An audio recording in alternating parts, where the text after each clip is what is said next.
Magandang araw, bagong Pilipinas. Narito ang Police News Express sa oras na ito.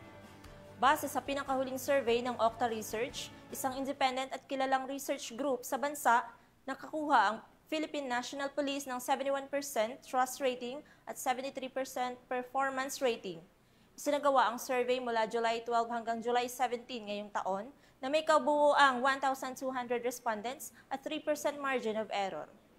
Malaki ang itinaas nito kumpara sa 62% trust at performance ratings na naitala noong Abril ngayong taon.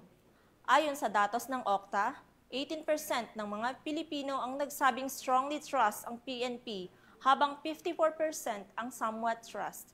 Pinakamataas ang tiwala sa hanay ng Class E Social Economic Group na pumalo sa 83%, habang ang National Capital Region ang may pinakamababang trust rating sa 58%.